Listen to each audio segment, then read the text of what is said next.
Olá, a gente começa mais uma edição do programa Utilidade Pública. Muito obrigada pela audiência. Hoje a gente vai falar sobre terapia em grupo. Olha, nem sempre aquela terapia ali, apenas você e o psicólogo, o psicanalista, é o mais indicado.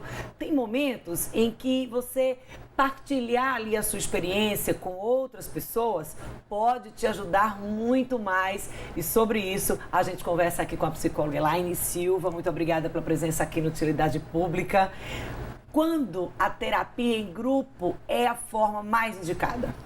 Então, a terapia em grupo, ela é pouco difundida no Brasil, né? Não só no Brasil como no mundo, porque a forma de terapia individual é a mais conhecida. A terapia em grupo, ela é assim, um pouco menos praticada do que a terapia individual, justamente por nossos receios. Temos receio de dividir com o outro, receio de ser ridicularizado, receio de ser julgado, principalmente. Então, assim, a prática da terapia de grupo, na terapia em si, você consegue ter a troca de experiência com o outro e não só com o terapeuta. Ou seja, eu não estou sozinha naquele universo, tem pessoas que estão passando por problemas parecidos com o meu, tendo os mesmos problemas, as mesmas dificuldades. Isso, aí você imagina, tipo, assim, eu, Elaine, né, tenho um problema que eu acho um monstro, ele é muito grande, e eu não sei como lidar com isso, mas Diana tem um problema também. Então, ao ouvir Diana falando, o meu problema não está tão grande, eu não estou só no mundo. Eu tenho alguém com compartilhar, alguém com o mesmo problema que o meu, alguém que também quer me ouvir, alguém que quer me ajudar. E a terapia forma isso, forma uma corrente, é como se fosse um elo, um vai ajudando o outro.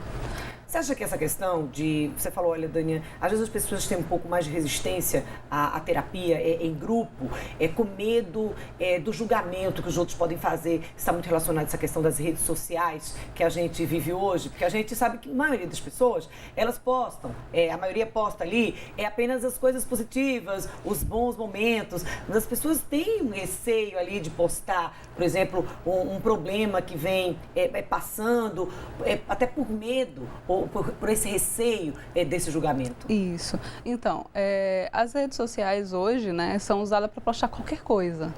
Então, isso serve tanto às vezes para você desabafar, como serve para que o outro dê palpite em sua vida.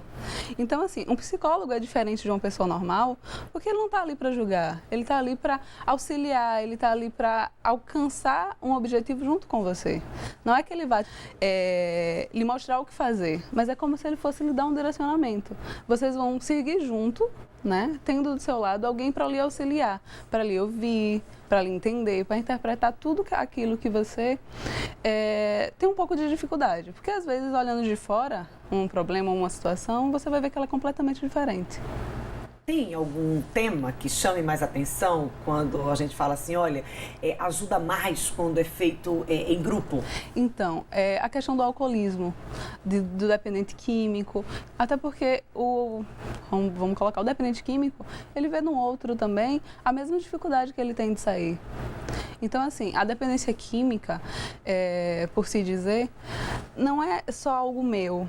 É algo também do outro, é algo do meio, é aquilo que me faz que não querer sair, porque me envolve, é bom, me deixa alegre, entendeu? Me afasta do problema. Então, tudo isso vai gerando um problema seu, mas um problema social. E esse grupo, ele pode crescer, porque aí você está trazendo aí a questão da terapia relacionada à dependência química, e aí, claro, que isso envolve toda a família, como lidar com isso. Também seria um indicativo, por exemplo, a terapia em grupo para pessoas, familiares de pessoas com dependência química, até porque a pessoa reage de uma forma, e aí você não sabe como agir, e você acha que seu mundo acabou porque você está com um filho dependente químico, e aí você tem outras famílias que estão passando pelo mesmo problema. Então, seria dois grupos, né? O grupo do dependente químico e o grupo da família. Até porque quando você, Moreno, né, ele dizia que você ajudando o outro, você vai ajudar o outro, que vai ajudar o outro, e assim você acaba em uma rede ajudando a todo mundo. Eu me curo para te curar e para você curar o outro. E assim a gente vai gerando uma cura, né, total.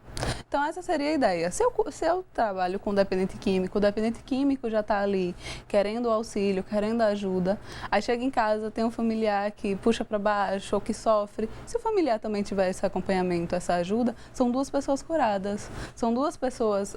A cura não é cura de... é mudança. Não vamos botar cura como algo que é curável, uma ferida que vai curar. Então, é uma mudança. Então, a mudança tem que existir dos dois lados. É um convívio, né?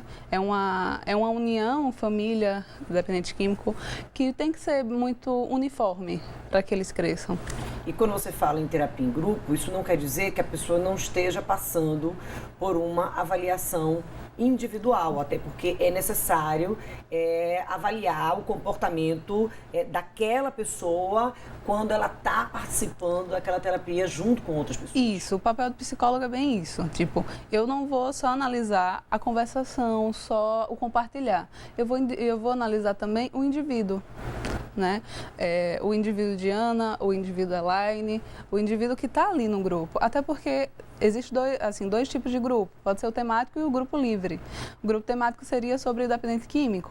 Então, a gente já tem um tema. Vamos falar sobre a dependência química. Então, vão todas aquelas pessoas que estão especificamente com aquele problema. Isso. Em um grupo livre, já são um grupo de pessoas que querem compartilhar. Tipo, algo aconteceu comigo hoje e eu quero trazer para a terapia.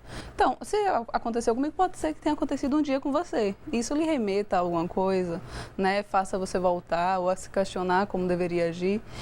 Então, depende de como é o grupo, de como é que você quis, né, aceitar. Se é um grupo temático, se é um grupo livre, e as pessoas qual é a finalidade. O psicólogo, ele consegue, por exemplo, reunir e conversar com essas pessoas. Como é que funciona isso? A pessoa vai de uma terapia individual para uma terapia em grupo, há essa indicação ou há o movimento contrário? Então, há uma triagem inicial, né? A gente faz uma triagem. A pessoa chega, a gente conversa, vê a necessidade, o que realmente a pessoa quer fazer e é indicado a.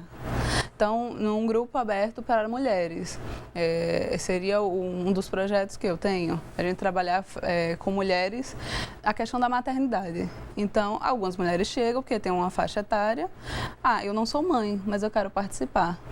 Então, tem um grupo de mães, não mães, né, e querendo ser mãe.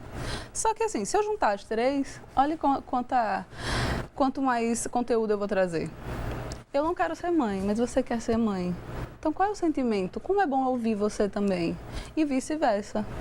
Quem sabe eu não mudo o meu olhar por conta disso. Eu posso não querer ser mãe por uma questão minha. Né? Uma questão e o querer não ser mãe também precisa ser respeitado. Então, aí é onde está. Na terapia em grupo, você consegue ver os dois lados, os três lados, ou os quantos lados tiver, porque você está ali interagindo com a sociedade, porque são várias pessoas, então é uma sociedade. E você consegue tanto manter sua opinião, como as pessoas vão respeitar a sua opinião, porque é um fato. Eu posso querer, como posso não querer, né? Independe da sua vontade que eu queira ou que eu não queira. A vontade tem que ser minha. Então, isso é muito bem trabalhado em um grupo. Antes de chegar nessa terapia em grupo, então a pessoa precisa estar ciente, ela precisa aceitar o problema que ela está vivendo para passar a compartilhar ou não necessariamente? Então, não necessariamente, né? Porque assim, se a gente fala, você tem que aceitar o seu problema, a aceitação é muito, muito particular. Né? Às vezes você começa a aceitar ouvindo os outros falar, na troca da interação de que o outro também tem o mesmo problema que eu, né? E aí vem uma aceitação maior. Como você vê muito mais claro na questão do dependente químico, né? Como ele consegue falar que ele tem um problema, aquilo é como se tivesse um peso dele. Eu tenho um problema, eu sou dependente químico. Isso é muito pesado, você se assumir um dependente químico, como é muito pesado você assumir que você tem outro problema. E ainda sobre esse assunto e assim as vantagens de você participar de uma terapia em grupo, a gente vai retomar daqui a pouco. Depois do intervalo, a gente volta já.